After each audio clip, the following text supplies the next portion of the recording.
Great, amazing Friday to you. Rise and shine up and at 'em. It is an awesome new day. This is the day the Lord has made. Let us rejoice and be glad in it. And I'm not going to bring on my ministerial hat, but I believe that every conversation that we have every day is a part of the ministry of us committed to knowing the truth, committed to being better, and committed to being better together.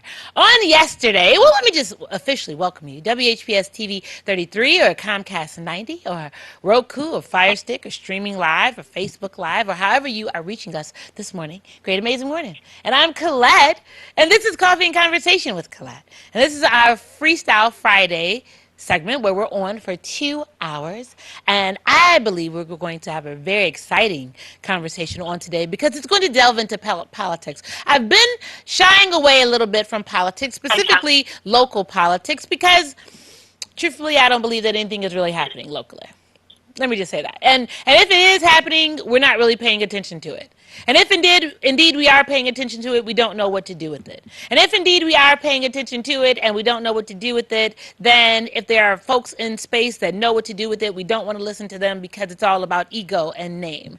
And so with that being the case, I didn't know and I don't see how we progress. But, you know, there's a gentleman and there's always people in your space that help to try to steer your ship to be able to give you a perspective that can change the narrative and a conversation. And so that is what we're going to do today, because that is what is important. So before I bring him in, I just wanted to give, again, another announcement since we're talking about politics. And the For Our Future Michigan is looking for canvassers, paid canvassers throughout metropolitan Detroit. And so if you know someone or if you are interested in being a canvasser, that means you knock door to door until the end of November.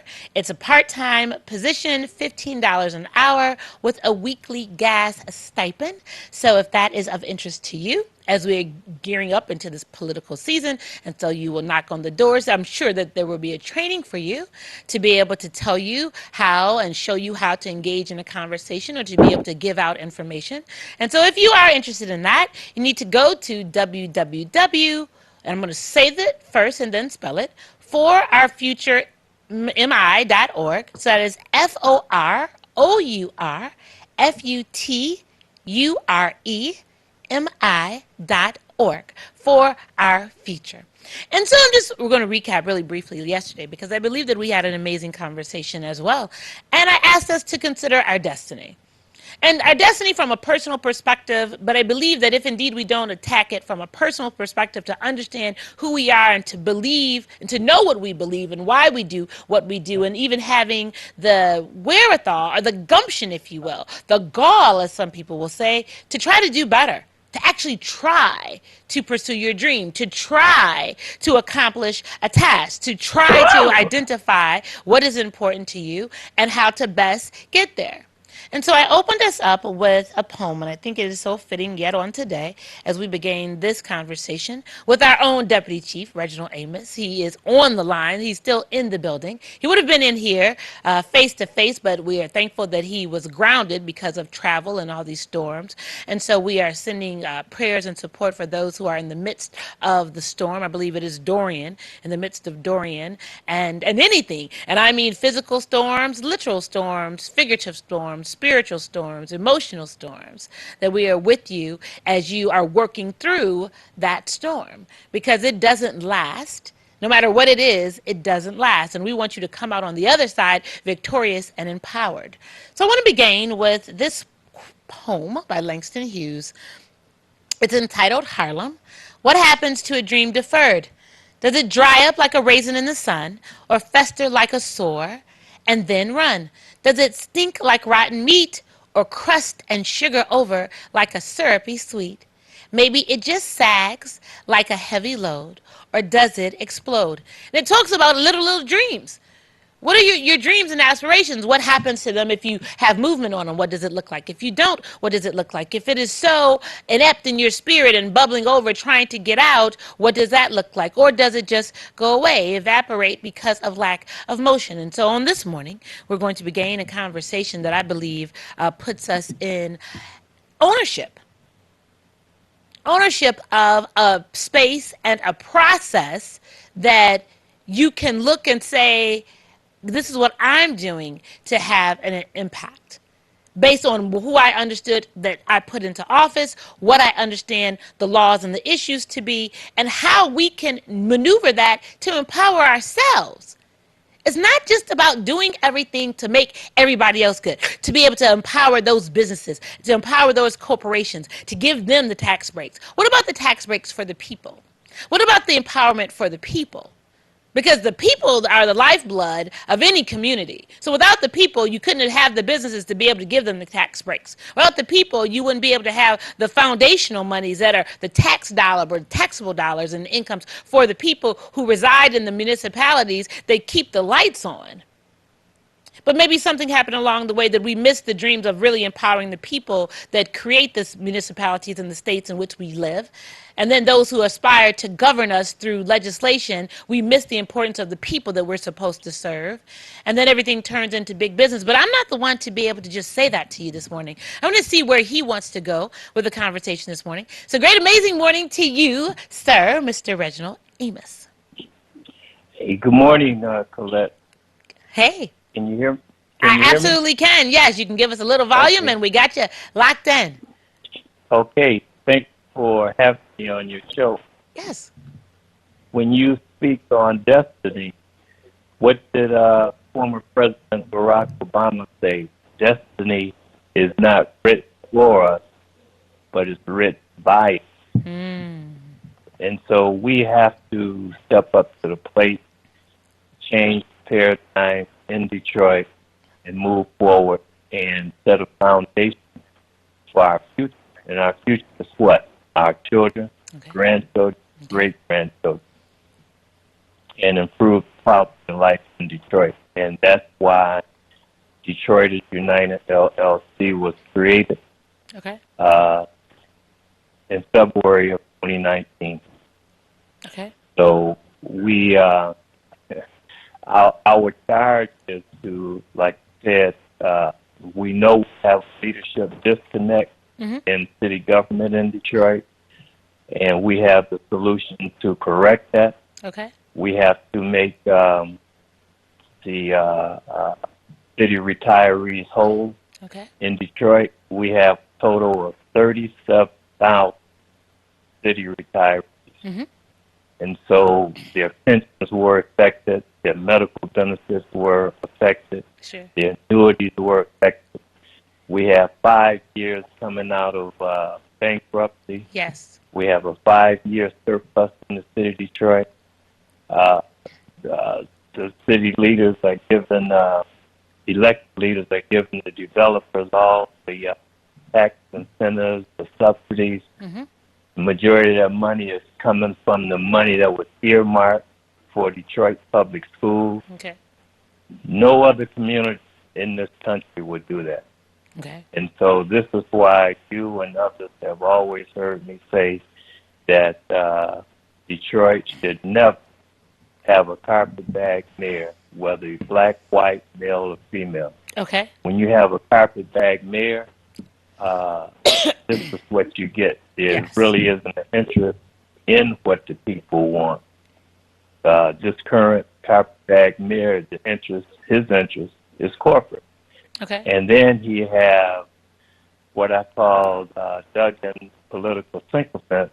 They know that this man, what he's doing is wrong. Okay. They know he's making excuses. His history showed that he's full of excuses, but they support him. Case in point, Avenue of Fact. You know, you got the grassroots, if you will, the grassroots community trying to support the black business person on the Avenue of Fashion. And there's pushback from those business people. Okay. And so this is the dilemma that we face with in Detroit. So stay there for a minute, Deputy Chief, because I'm going to go back. I'm going to dissect this thing, if you will, and everyone work with us because we have enough time on this morning, and of course we can engage your conversations as well. Okay. So and then let me give here I go, and I'm giving my personal disclaimer. The comments and the questions that I make on this program are not in direct attack, quote unquote, of this new organization that the deputy chief and his team have established. These are just questions that I ask us in a full political realm and an understanding of where we are. Okay, so everyone, that's my disclaimer. Now, you started off in the conversation with saying that we don't know. And I beg to differ, and I'm going to say this morning that I believe that we do know. We're very clear about the spaces that we're in. And I believe, and the reason why I say that is historically, we've always had, under the Honorable Coleman Alexander Young, we've had a strong mayoral form of government. Okay? The truth of the matter is, I believe we know that, and we've always looked to because we've been indoctrinated with a mindset that government is going to take care of us. Okay? And because we don't understand, because the people aren't educated on what the roles of government are, then they don't know what to ask for to make government work for them. So, if that is indeed the case, then A, we know the people that we elect who come from this community and we select and elect and put them in, the truth of the matter is they don't know. And the reason why I'm saying this, and I'm going to juxtapose it to my time in Baltimore, there is no way, seriously, like we believe that people know because of what they say they aspire to be and where they want to go. And they might know that they want to be a politician, but they don't really understand what that means. They don't understand what they create and what they should be able to create if they really knew and understood the law and how America works and how government works. Because if you understood that, the truth of the matter is, you could care less who the mayor is. Because the mayor is an administrative function. His role is that of an administrator to govern the operational components and to serve as a communicative piece for the community. The power is in the legislation. If we really understood that. And so for me, when you give the example about the unions, well, the pensioners, where are the unions at? You pay into a union. What does that look like? I just believe that there is a disconnect in understanding the functionality of these things. And we let business, because we don't understand politics, we let business control us by the throwing of $1,000 for this campaign and taking you out to dinner and letting you run up your tab at a fancy restaurant. And we believe that's the perk of the politic while we're being bought and sold. And so that's where I am with who we are in this space. Until the community actually is educated and understands what the roles of government are, we can't and won't select the right candidates to understand what the roles of government are and what they really can do under the law, Deputy Chief. And so I guess Yeah. that's my whole thing. It's like, okay, so we go through it again because I believe that the reason why you might get pushed back and all those kinds of things because you go against the machine. It's rage against the machine, if you will. And so, like, that's what we experience in Baltimore. So I tell everyone, a lot of times you need to look outside of yourself to shape your narrative. And if you think you have it bad in Detroit, no, you don't. You need to go to Baltimore. That's what you need to do. You need to go to some other places where you can really see how people are really living. And then you come back here and you'll realize everything that you've been taking for granted. Everything you've been taking for granted. And so the likes of a deputy chief and their organization, you're going to get pushed back. People don't want to do that because there are folks who've been here having the same conversations that they believe, not making progress. But here you come trying to get a new group of people, some new energy, holding some new levels of accountability, and they're not pushing it because I believe it goes back to the concept of our dreams. Majority of us just want to say we're working towards something. We don't want to actually get there. That's like what's the adage they say that everyone wants to go to heaven, but no one wants to die. So, Oh yeah. right. So it's like they just want to say, oh, yeah, so my platform every day is that I'm fighting against this. Remember, everybody, I'm fighting to get your insurance, Lord, and I'm fighting to get affordable housing. Well, that sounds good. But no one ever believes that you're going to do it, but they're all bought into this mantra that you just fighting. So we just fight. We don't ever reap the result and the benefit and the successes of the fight. We just in a fight. Well, yeah. I mean, like I heard your show yesterday, and people in Detroit and Highland Park, most of them, number one, they don't read, they don't investigate, they don't research. Yes. And when people come like you and I and a few others who come in with, we travel the world, we bring back information, we try to educate, and we get this pushback. It's like they don't want the education. What they want is gossip. What they want is the social enjoyment of, partying and all this, that, and the other. Yeah. And this is why, like I say, we have to change that. And in order to change it, we have to educate the people. And so that's what we're attempting to do. So stay there for a minute. Wait, stay there, Deputy Chief. Do you really think that people want to be educated? I think so. You think so? I'm not trying to, but our Fridays are becoming very, very truthful, if you will. Because I guess I'm to the point that this is so serious. Like, if you really realized how serious this was, we wouldn't have to sit and try to beg you to be educated. We wouldn't have to sit and try to give you comparatives of how other things are happening across this country to get you to wake up to say, I can make it better for me and mine here if I just did the work. We just don't want to do the work. I just believe that we love when people tell us what to do.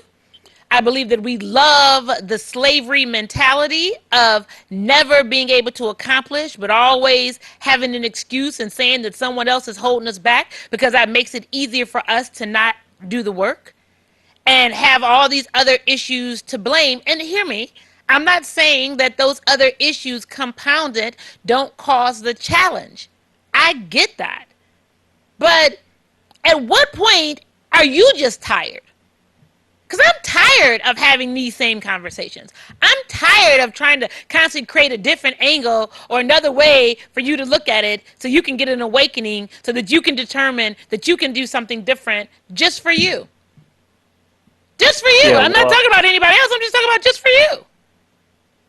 Well, my thing is this. Like I said, I got involved with the grassroots in 2010. Okay. I worked for the city for 37 and a half years with the Detroit Fire Department. It was a good job. Yes. a good career, put my daughters through college. I put several other young ladies through college. And like I said, it was good. And so people ask the question, well, why, if he's not here in Detroit, why is he concerned? Why is he called on the shows? Why did he create this organization?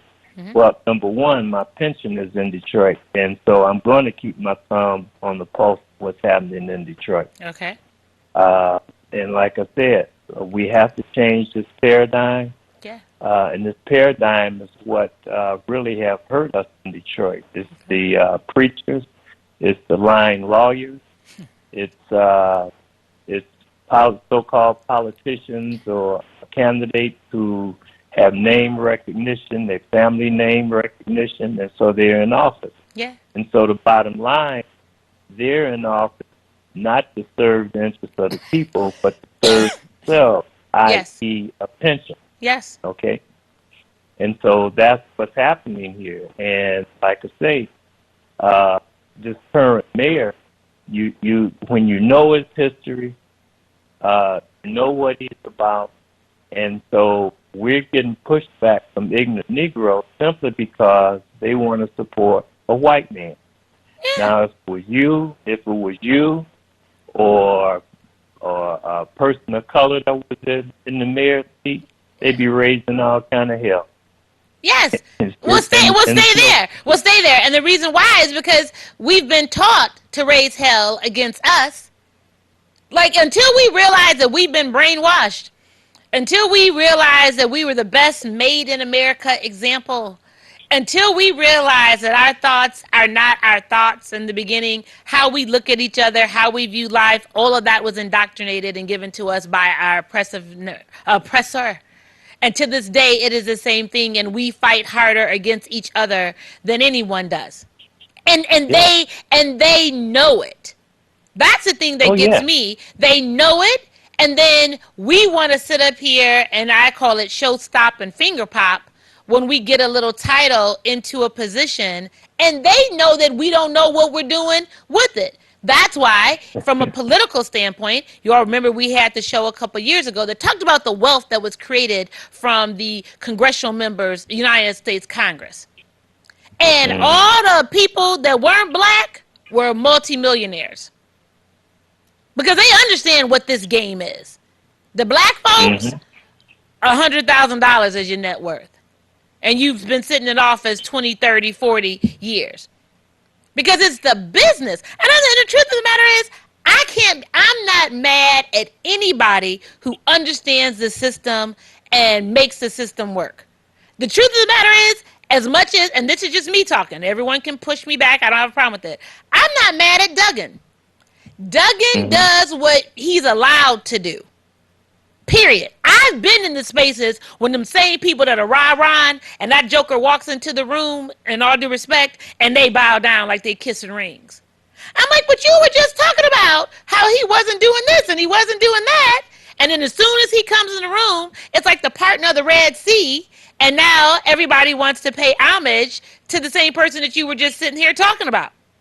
It's like what? It's like what does that look like? Hello, what does that look like? Like for me, that looks like what I would envision, that you're on the plantation and you finish the day of picking cotton. You talk about this, you so hot and you so tired and you can't get this and all these things that you don't have, and y'all talking yeah, and then as soon as the overseer comes, y'all straighten up and yes, a boss, and keep your head down, but you know that it's bad.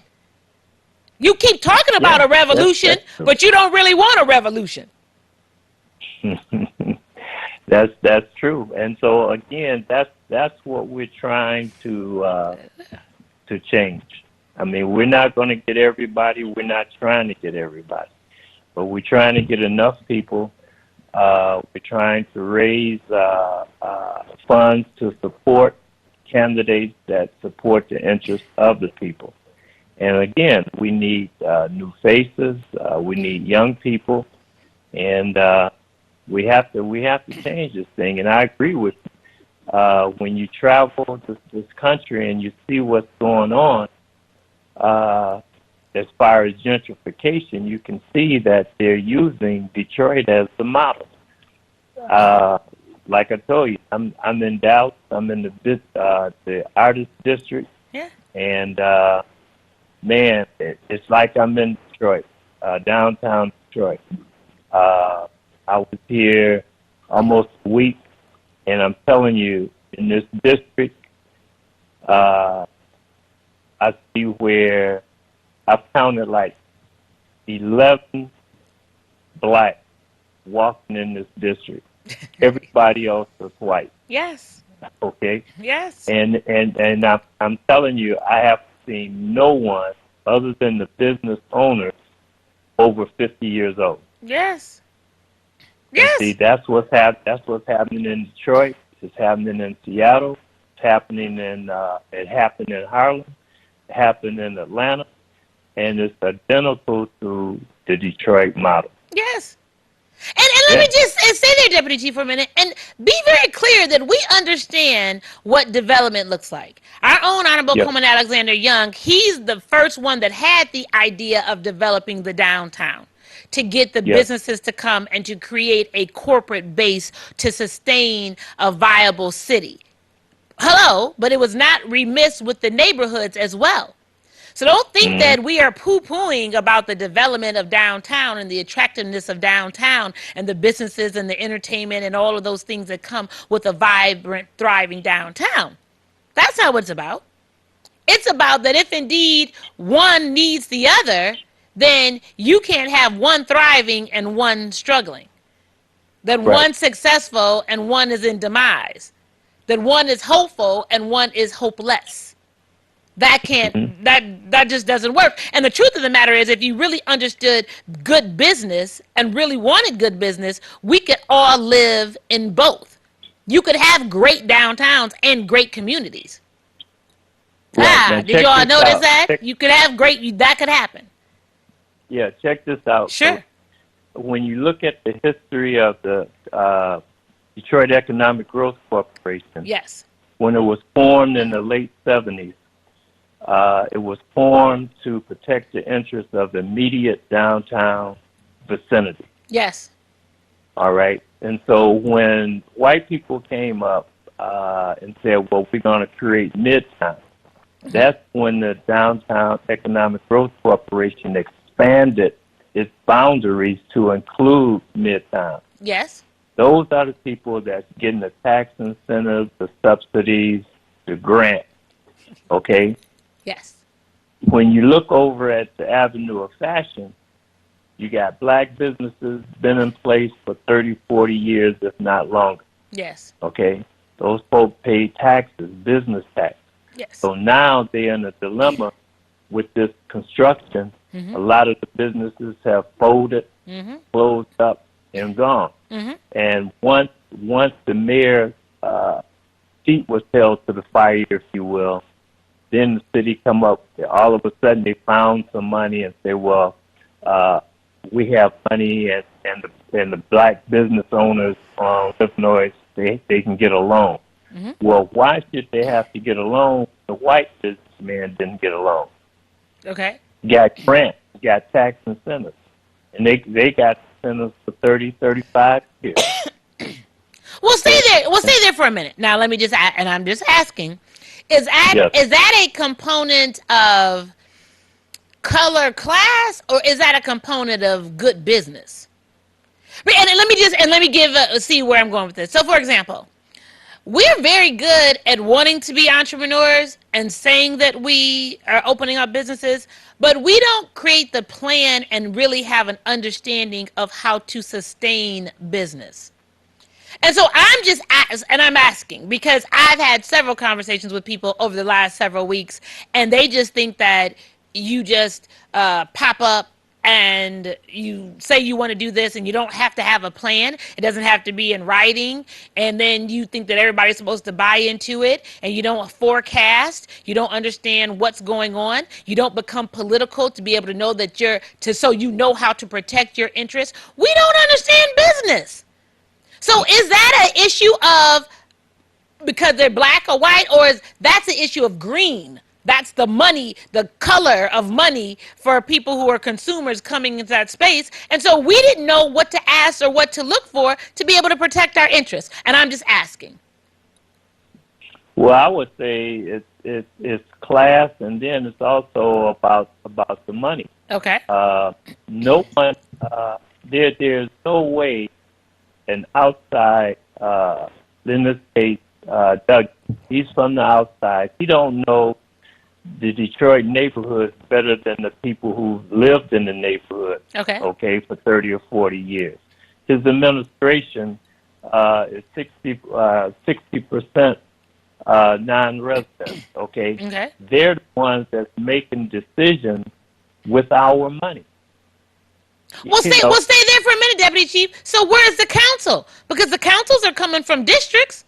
So where are they at? Right? Because I thought the council members are supposed to represent the interest of the people in those areas and then work with the administration to be able to, again, make sure policy is effective for them, articulate what's going on to the people in their district, what is happening in the forecast of what that looks like for residential and for business. So, like, who's the councilman or councilwoman for that district? I'm just asking, like, you know what I mean? Like, at what point I know exactly are we supposed to be working in tandem? Because he can only do what, if you are, and let's just call it for what it is. He just moved into town. Okay? Right. Stop it. Right. He just moved into town so he could be a write-in, so the politics and the wheels could turn, so he could be sitting in this seat. All right? So don't even look to the fact that he has a historical significance or whatever for the city, because he doesn't. But the people that you select and elect and put them in the council seats to represent the districts, they're supposed to know the districts. They're supposed to know what's going on in their region. So how can he come in again and do what he does, knowing that he does not know, knowing that he has staff that does not know, and you all are sitting there supposedly representing the people on the policy legislative side, and we had what happened in the Avenue of Fashion for what happened. How does that happen, is what I'm saying. Okay, well, see, and you're absolutely right. The council, I mean, those politicians are supposed to protect the interests of the citizens of Detroit. Okay, and yes. What we see happening is you got what, 7 black council members sitting there and allowing the man to do any and everything that he wanted. I mean, yeah, you have 1 or 2 that make it up and try and raise hell for a day or two, but come down to the vote, they side with this guy, with the mayor. Yes. Okay. And so right now, the council person in District 2 is Roy McAllister. Okay. And a lot of folks saying that, that Roy is a disappointment. And Roy and I go back a long way, and I would have to be one of those that say, hey, he is a disappointment. There's no way that I thought that Roy would conduct his business the way that he is. I mean, wait. Stay there, Deputy Chief. So I have to ask you, why wouldn't you think he would conduct business the way that he now does, because he is now a politician? Well, I mean, like I say, Roy go back over the years. Okay. He's been all over the world. Yeah. He was in charge of a province overseas. Yeah. A province is a small city. Yes. He know how it works. He know how to work with people, with the villagers, if you will, the citizens, if you will. Yes. And to see what's happening in District 2 it's just crazy. And like I say, you have people, educated people, okay, that's sitting up bragging about all the meetings that they're in with the mayor and the mayor's administration. And it's like they're just sitting at the dinner table. They just happy to be at the table. Yes. They don't really, like you say, they don't even know what the hell to ask for. They don't know what the hell to demand. I mean, I'm listening to TV or radio talk. The host say, "Well, hey, you all are giving out misleading information. Uh, we've been in the meeting. We've been in every meeting. Well, yeah, you may have been in every meeting, but your conversation is not the right conversation. How in the hell can it be the right conversation when you're defending this carpetbag mayor and his policies and programs, platforms, and then he come out and right after you make a fool of yourself, he come right out and say, hey, I screwed up." Okay? Yeah. Like he said, he should not have, even the mayor said, he should not have started this construction from 8 miles down to 7 miles at the pace that's going. So when you look at his history, he's always made up excuses, and what? You always had Duggan political sycophants defend him to make him appear successful when he's a failure. I mean, you look at when he was Wayne County deputy exec, he was a screw up there. When he was in charge of the Detroit Public Schools rehab, he screwed that up. When he was Wayne County prosecutor, he had major problems over there. Even the Detroit News and Free Press ran major articles about it. When we went to DMC, there was $36 million fine, okay? And what did he do? Every instance, he's made excuses. Look at the demolition, excuses. Look at the contract given to his friends and political contributors. He screwed up there in terms of having equity for local black contractors. So, I mean, this guy is clearly a disconnect. He's disconnected from the people, and he's done an effective job of disconnecting black folk on the council from the people. So stay there for a minute, Deputy Chief. Well, look. Yeah. So let me share with you all how I process.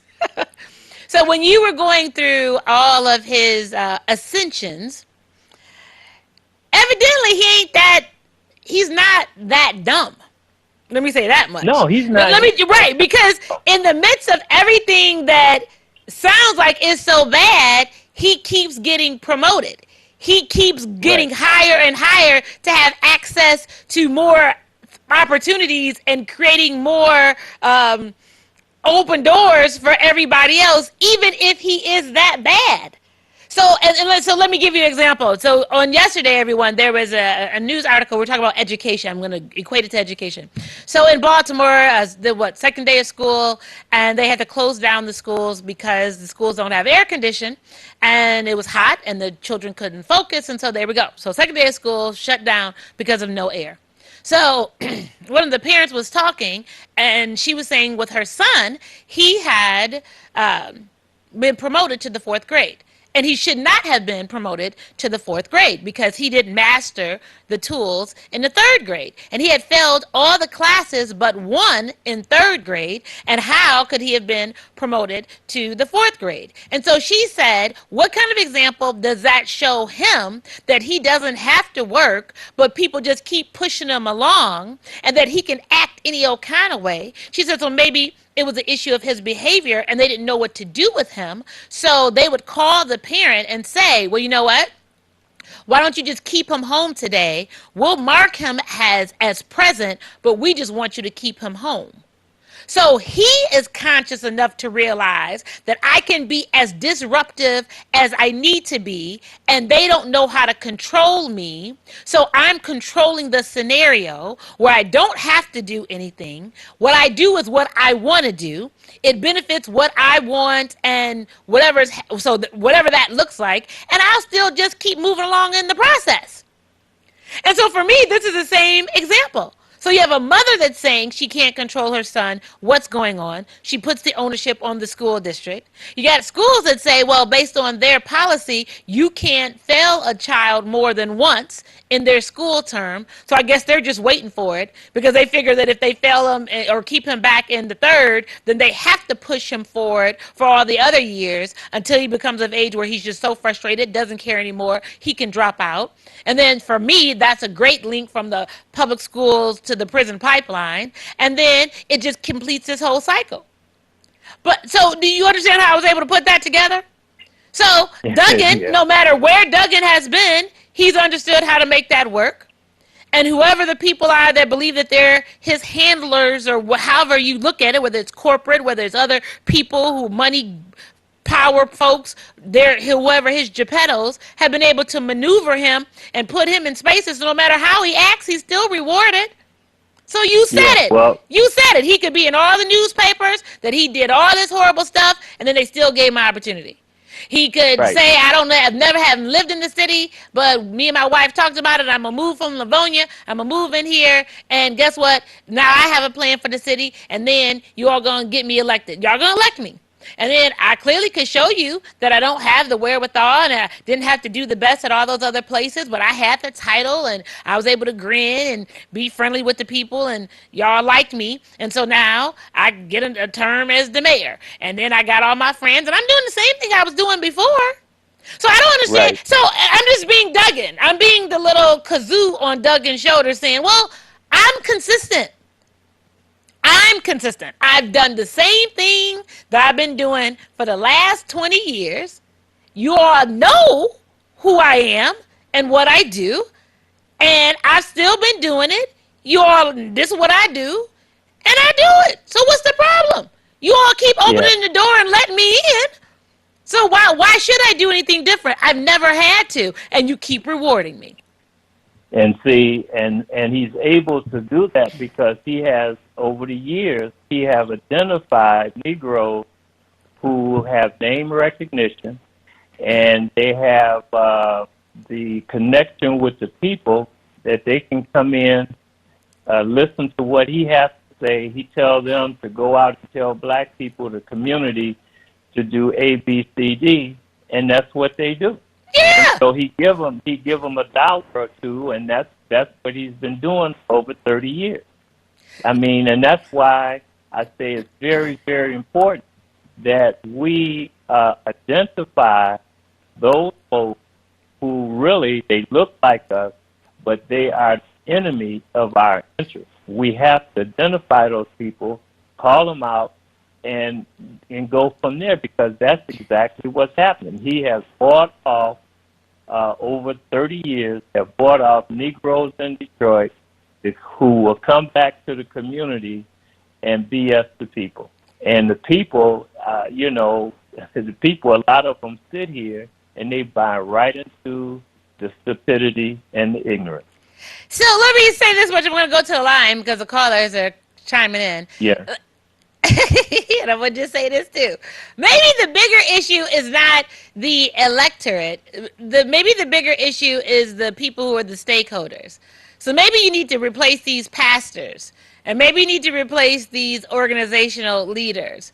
Because at the end of the day, if they're the ones that are the mouthpiece and they're the ones that are being called to the table with these political folks, and then they bring that news back or they don't bring that news back, maybe that's what it is. Because maybe the truth of the matter is we don't really listen to the elected officials. Maybe that's what it is. Like, we don't really listen to council because we don't, I'm just talking about from a citizen perspective, because I don't believe that I personally don't believe that we really care what goes on in council.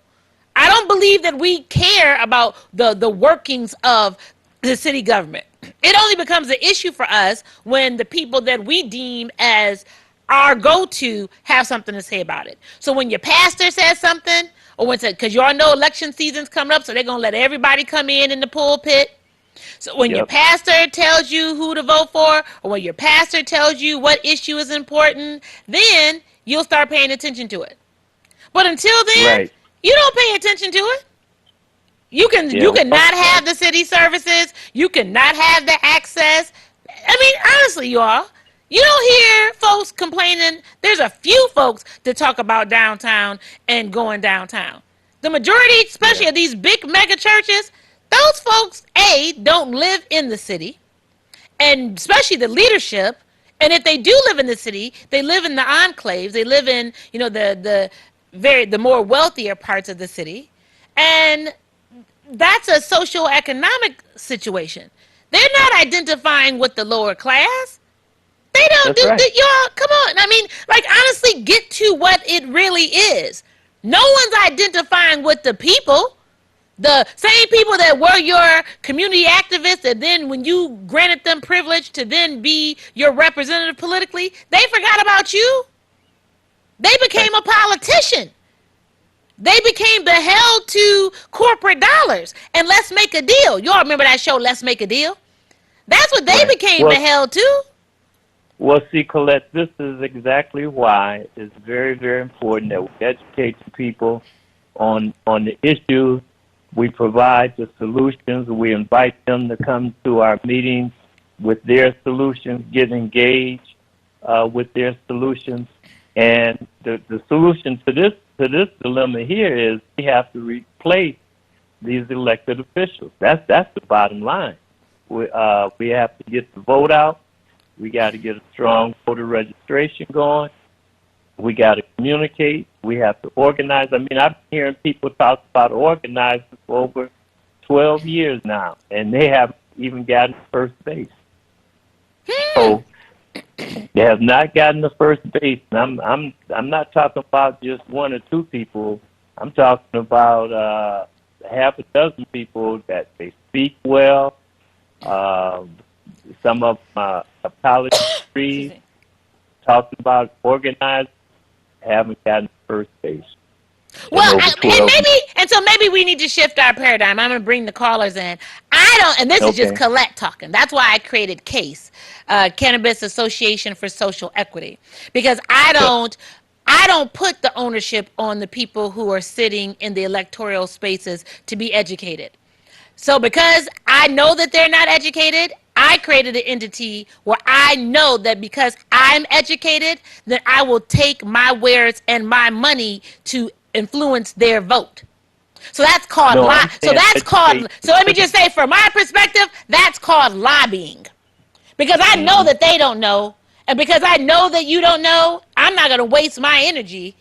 If this is just Colette talking, trying to go through the rigmaroles and spending all the money to try to get somebody in that I know you're going to fight because they're raging against the machine. And the truth of the matter is, that's for me. That's not how I change policy. I change policy by giving you a check because that's the business Mm-hmm. of politics. And I know that we don't want to look at it that way because that then usurps this whole idea of the democracy and it's everybody and da da da da. Yeah, no, no.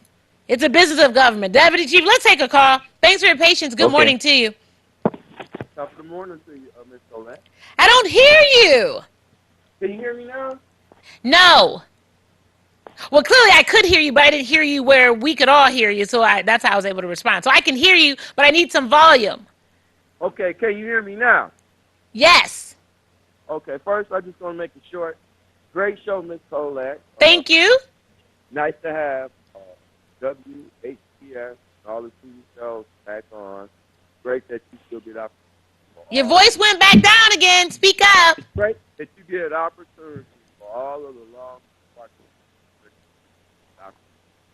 verbalized. We can't hear you. You know what, Emma? Hang up and call back. Okay, I'll do that. Okay, hang up and call back. Thanks for your patience. Good morning to you. Oh, happy Friday. Oh, happy Friday. I just wanted to add to the conversation, if I could, that Yes. history repeats itself. Okay. And if you go way back, when they first started playing with the Constitution, United States versus United States, Okay. they have already did the policy and did the work to continue to cause a gangster party. And you are absolutely right. If you are doing some type of group economics and having your own corporations where you can pay to play, Yeah. you ain't in the game. You ain't in the game. So we got all this corruption. Why? Because of the capital, because of the money, because of the theft. And so they use the capital to work with these other institutions, even with the nonprofits and with the poverty pimps. All of them are paid to Yeah. look the other way Yeah. and to support the community's demise. Yes. Because there is no excuse for you to have mega churches and you have no mega training centers to teach the community how to build and empower itself. But Yes. all you got left is these retreads and new treads that come in and are paid by the corporations to do their bidding. Yes. So, you can try to educate as long as you want, but as soon as this money come into play, they go straight to the senior citizens building and they jive and connive and throw a turkey or a hamburger in their Chicken. face, and so there and then the young folks, they really done, like, forget it.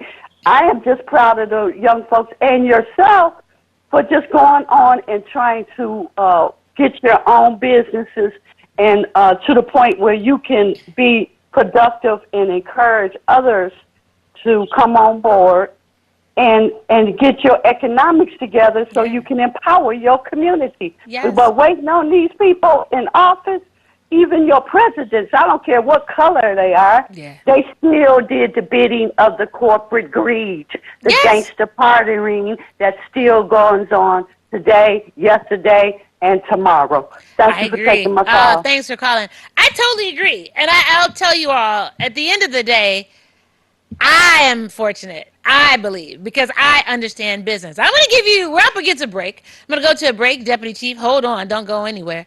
We're going to be back. I'm going to give you an example that lets you know that, again, you can make anything happen.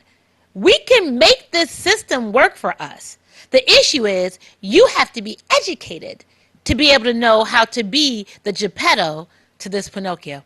Don't go anywhere. We'll be right back. More Coffee and Conversation with Collette and Deputy Chief Reginald Amos on this Friday edition of Coffee and Conversation with Collette.